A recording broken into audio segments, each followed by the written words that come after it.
This is Melissa. Today, I'm going to explain a sci-fi horror film called Hollow Man 2. This movie script is based on the original draft of the first film. Like the original, this film shows how the power of invisibility can be misused. Spoilers ahead? Watch out and take care. Some people think that invisibility would be a nice superpower to have. The anonymity that it would provide to those who wield such power eliminates some consequences of mistakes or even wrongdoings, so it's not surprising that there are people who imagine many different ways to abuse it. The antagonist in this film doesn't have any moral compunctions about abusing his invisibility. The power also seems to amplify his bad qualities, which makes him even more dangerous. Even with the military pursuing him, he still has all the advantages, so the protagonists will have to find his vulnerabilities to stop him. During a cocktail party at the Reisner Institute, an intoxicated Dr. Devin Villiers tries mingling with other guests, but he is subtly pushed and dragged all over the room by an invisible force. After gathering his composure, he throws a drink into the air to catch sight of the unseen force attacking him, but the liquor only splashes on the guests. Devin leaves the ballroom only to be attacked again and forcibly taken to the bathroom. Inside, the unseen attacker threatens to throw Devin out of the window, to compel him to reveal the location of a substance he calls the buffer, because his condition is getting worse. Devin tells him that it is in a locked vault, and the only person who can produce it is Maggie Dalton. The invisible assailant instructs Devin not to tell anyone about the incident, so he agrees. As soon as Devin sees the bathroom door closing, he pulls out his cell phone and dials a number. The invisible man suddenly grabs the phone and smashes it on the ground. He then takes a broken piece and uses it to slash Devin's neck. The scene indicates that the invisible man is motivated by survival, and he is becoming desperate. He still wants to remain hidden, but he doesn't have the patience to plan his actions and be more discreet. Killing Devin only bought the invisible man some time to remain hidden, because the murder would launch an investigation that would probably point to him. Devin's role in the invisible man's predicament is not explicitly stated, but the scene suggests that it was significant enough for the suspect to target him. However, the murder isn't probably motivated by revenge, because he seemed like he was willing to let Devin live if he hadn't attempted to use his phone. Detectives Lisa Martinez and Frank Turner soon arrive at the scene to investigate Devin's death, but Dr. William Reisner and the military soon arrive to tell them that they'll be taking over the case. At the police station, Captain Harrison tells Lisa and Frank that there's nothing he can do about the case, but Reisner has asked them to look after Maggie, because she could be in danger. Later, the two detectives meet with Maggie at her house. After inspecting the rooms, Frank asks Maggie what she was working on, but she stresses that she's under a non-disclosure agreement, so she can't talk about it. As they stand guard outside the house, Lisa engages Frank in small talk through the radio to ease their boredom. In the house across the street, a young couple prepares to take a video of their lovemaking with a camera set to night vision mode. Unbeknownst to them, the invisible man is standing by the window to watch Maggie's house. When the girl starts filming her boyfriend, she is shocked to see someone else in the room when she tilts the camera. Her boyfriend assures her that they're alone, but she sees the figure on the camera again. The invisible man decides to leave the room and go outside. The invisible man had a perfect opportunity to be mischievous, but he left the young couple unharmed. This, however, doesn't imply that he's conscientious. He might have already grown tired of seeing other people undressing in front of him. Another reason could be his concern for his worsening condition. It probably prevents him from reveling in things that he might otherwise find enjoyable. With his time running out, he can't let distractions interrupt him from pursuing treatment for his condition. Maggie hears her younger sister, Heather, arriving, so she goes downstairs to tell her that she can't spend time with her. Before leaving, Heather asks Lisa to take good care of Maggie. As Heather walks to her motorcycle, she senses someone on the lawn, but she eventually ignores it and drives away. Lisa sees Maggie's cat walking around, so she takes it inside the house. When Lisa goes upstairs to check on Maggie, she notices footprints on the carpet. As Lisa carefully walks toward Maggie's room, the invisible man hits her with a lamp. Frank hears Lisa struggling through the radio, so he rushes toward the house. By the time he arrives, Lisa no longer has a pulse. Frank and Maggie try performing CPR on her, but Maggie realizes that she can no longer be revived.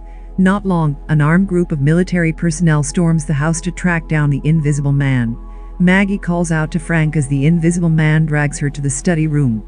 Frank hears the man's voice outside the door, but he sees no one when he breaks into the room. As Frank looks around for the man, the unseen assailant suddenly pushes Frank out of the way to escape from the room. When Frank gets outside, he confronts Colonel Gavin Bishop because he realized that the military used them to lure the suspect. Bishop argues that their tactics were necessary and tells him to clear out. The Invisible Man throws several stun grenades at the soldiers to prevent them from detecting him with their sensors. Frank and Maggie use the opportunity to escape, unaware that the Invisible Man is following them. Bishop's willingness to use the detectives as bait shows that he's vicious and possibly corrupt. Frank probably escaped because he couldn't trust Bishop to keep Maggie safe. Since the Invisible Man is after Maggie, Bishop might also sacrifice her to capture the suspect. The film still does not reveal the identity of the Invisible Man, but the operation hints that he was part of a government experiment. His ability to outmaneuver the soldiers suggests that he was military. Upon reaching a secluded alley, Frank asks Maggie about the assailant, but she claims that she doesn't know anything, and she's also trying to make sense of the situation. She begs Frank not to take her to the police station because the Invisible Man will know she's there, but Frank ignores her plea. As they walk through a crowded street, the Invisible Man starts pushing his way through the crowd to catch up to them. When Frank and Maggie cross the street, the Invisible Man tries to follow, but a speeding car hits him.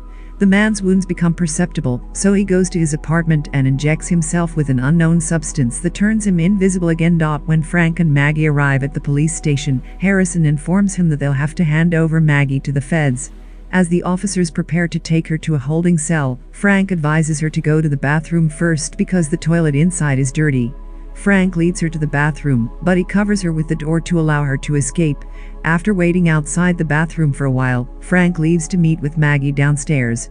The Invisible Man follows them as they find a way out of the building, but he can't catch up. Frank could have allowed the military to take Maggie, but he is now driven to find out what the case is all about because of his partner's death. He would have fewer chances of learning who killed his partner if he left Maggie behind. It's unclear why Maggie refuses to tell Frank anything about the Invisible Man, since it's unlikely that she doesn't know anything.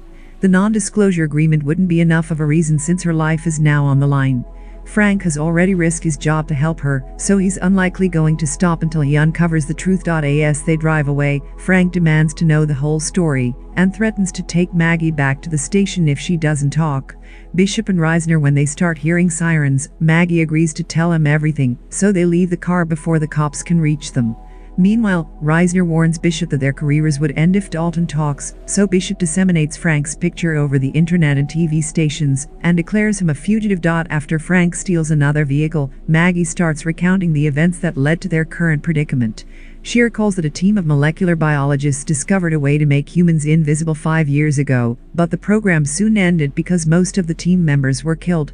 However, the operation continued a year later under the codename Silent Night, with the goal of creating an undetectable soldier.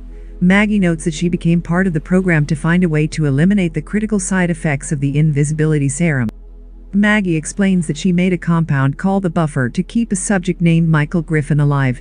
Before he volunteered, Michael was part of a special forces unit that served in Afghanistan, Iran, and Iraq.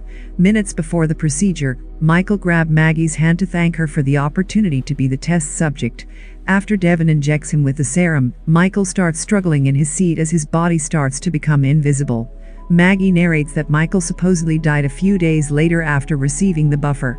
She blamed herself because she thought her buffer failed, but she now knows that they never injected Michael with the compound. Michael had been a very willing test subject, so he probably believed from the start that the buffer would keep him from experiencing the side effects. The military's betrayal is the most likely reason that he went rogue. Bishop might have refrained from giving him the buffer, so he could easily cover up his tracks when Michael dies. He had failed to take into account that Michael would still live long enough to do a lot of damage, while finding treatment for his condition. Now, the only thing that keeps Michael from divulging Bishop's secret is his desire to remain hidden. When Maggie checks her cell phone, she finds a message warning her about the Reisner Institute and telling her to meet at an address in Ludlow. Maggie asks Frank to drive to Oregon because she thinks Michael would never find them there. She notes that Michael is only about a month away from dying if he doesn't get the buffer. However, Frank wants to catch Michael because he wants justice for his partner. Maggie shows Frank the message she just received, so he decides to meet the sender to find out what he knows. Michael stops by the Reisner Institute to find Bishop, who is in the process of tracking down the number that sent a message to Maggie. As Bishop talks to an agent on the phone, Michael suddenly cuts off the line and attacks him. Michael asks him about Maggie's location, but Bishop asserts that Michael doesn't need to track her down because he has the buffer. Michael stresses that he can't trust Bishop because he allowed the Institute to destroy him. While unloading Bishop's gun, Michael stresses that he doesn't trust Bishop because he was the one who set him up. Bishop reminds him that he saved Michael from being court-martialed for war crimes, but Michael contends that he only did it to turn him into a guinea pig. Bishop stabs Michael with a pen, which causes his veins to be visible. Bishop grabs his gun and loads it, but Michael vanishes before he can aim it. Michael suddenly attacks him and pushes him down to the table, then stabs Bishop in the eye. He then learns about Maggie's location from Bishop's computer. The scene reveals that Michael had been murderous and uncontrollable even before the experiment. Bishop probably chose him because of these very qualities to carry out their morally questionable operations. Even though Michael was very willing to take part in the experiment, he felt bitter about being used as a test subject because of the unexpected result. It would have been foolish for Michael to take the chance and see if Bishop really had the buffer because he's only interested in saving his own skin. To do that, he has to eliminate Michael. Michael immediately heads to Ludlow, where Maggie and Frank are already looking for the message sender. Inside the building, Frank breaks a few bottles to keep Michael from following them undetected. Soon, the sender, Timothy Lawrence, emerges and reveals that he was one of the 3 subjects. The first one died after 8 days. Although he survived, his organs are now failing, and he has a total intolerance to light. Timothy reveals that the program was not about national security, but an operation to get rid of political opponents. Michael had killed a senator, a 9th Circuit judge, and a retired CIA operations chief. Timothy further notes that Michael has been killing regular people in the last 2 weeks. Frank thinks Michael is covering up his agenda, but Timothy believes that killing more people in the last 2 weeks. Frank thinks Michael is covering up his agenda, but Timothy believes that killing ordinary people is Michael's true intention. Frank hears someone arriving, so they look for the fire escape to leave the building. He tells Maggie to go ahead as he tries to hold Michael back. When Michael attacks him, Timothy shows up and hits him with a metal bar. However, Michael quickly recovers and kills Timothy by snapping his neck. Frank leaves the building and finds Maggie in a dark alley. After driving for a while, Frank tells Maggie to take a bus and go to a place where Michael can't find her, but Maggie says she wants to tell the media the truth. Maggie calls Heather to tell her she's doing fine, but she learns that Michael has taken her sister hostage. Michael asks her to be at the train station alone in a few hours. Maggie and Frank already learned that Michael is ruthless, so they know that he would not hesitate to kill Heather if they didn't comply. The military already has trouble tracking Michael down, even with his failing health. If he gets the buffer, they would have a harder time catching him. His killing spree would also make it more difficult for the military to cover up their illegal operations. Maggie was hoping that Michael would die in a month without the buffer, but he has proven that he only needs a short amount of time to commit desperate acts and compel people to give it to him. When they arrive, Frank keeps his distance while Maggie looks for Heather. Frank sees a camera with night vision on a display rack, so he uses it to see if Michael is already there. On the TV, a news anchor announces that Frank is considered armed and dangerous, so Frank has no choice but to stay out of sight. Heather soon emerges without any signs of Michael. However, Michael grabs Maggie, while several people are blocking Frank's view. Michael takes Maggie to a dressing room and tries to inject her with a serum, but Frank finds them before he can do so. Maggie runs out of the clothing store, but Michael manages to grab her. She screams for help as she's being dragged away, but no one comes to her aid. Inside the station, the cops arrive to arrest Frank, so he runs back to the clothing store. When he finds the serum on the floor, he strips his clothes off and hesitantly injects himself with the substance. Outside the station, Reisner arrives with the military to keep the police from getting Frank and Maggie first. Reisner uses his scanner and spots an invisible figure running on the streets, so he runs after him, but the man subdues him and takes his gun. When the invisible man threatens to kill him, Reisner begs for his life and promises to give him the buffer. When he addresses the unseen figure as Michael, the man corrects him. Reisner figures out that he's Frank and becomes confident that he won't shoot him. Frank keeps pointing the gun at Reisner and watches him back away to the streets until he's hit by a car. Reisner believed that Frank still had a strong sense of morality, unlike Michael. However, Frank's standards had probably diminished since he lost his partner. Reisner's role in the experiment and the operations probably compelled Frank to skip the justice system and allow him to get hit by a car. It seems that Frank's faith in the justice system has slowly eroded after finding out that the military used them as bait. He had forsaken his duty as a cop when he helped Maggie escape. Now, he seems to have crossed the point of no return when he injected himself with the invisibility serum. Maggie ends up in her old college laboratory with Michael to create the buffer. By that time, Michael had become very sensitive to light, so she gave him clothes for burn victims to protect his skin. As she prepares to inject Michael, he tells her to inject half of it into her own body, before giving the rest to him. Maggie complies, but soon after she injects Michael, he starts strangling her. Maggie sprays his eyes with paint, and tries to find her way of the building. Michael runs after her, but an invisible Frank suddenly knocks him down. As Michael looks around for his assailant, Frank hits him with a fire extinguisher and pushes him out of the window. When Frank gets outside, he finds nothing but Michael's clothes on the ground. Maggie sees Michael's figure in the rain as he walks toward Frank, so she tries to warn him. However, Michael hits Frank with a metal pipe when he turns around. Maggie can't recognize either of the two invisible men as they continue to fight in the rain. Michael gains the upper hand and locks Frank's head with the pipe. When Frank breaks away, Michael knocks him down with a kick. Michael turns his attention back to Maggie, but he slowly becomes visible and drops to the ground before he can reach her. Maggie reveals that the substance she injected on both of them was rat poison. Michael grabs a shovel as Maggie starts bleeding from her nose and falls to the ground. Before Michael could lay his hands on her, Frank recovers and stops him. After knocking Michael down, Frank plunges the shovel against Michael's body. Maggie took the risk of injecting herself with poison because she felt that stopping Michael was more important than her life. As expected, Michael couldn't keep himself from killing people, even after getting what he thought was the buffer. He had little reason to kill Maggie because she's unlikely to pursue him. He had been bloodthirsty even before the experiment, but his invisibility surely exacerbated his killer instincts.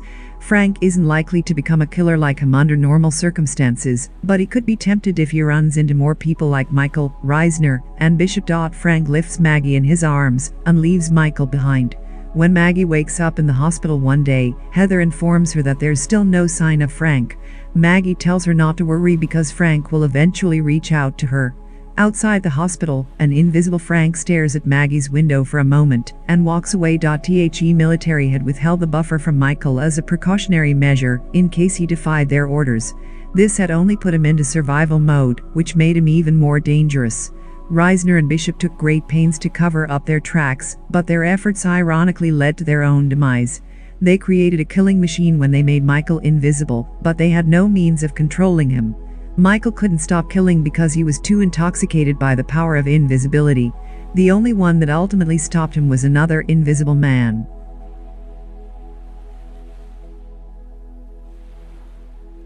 Subscribe to watch more videos like this. Turn on notifications. And leave a like, it really helps the channel out. Thank you for watching.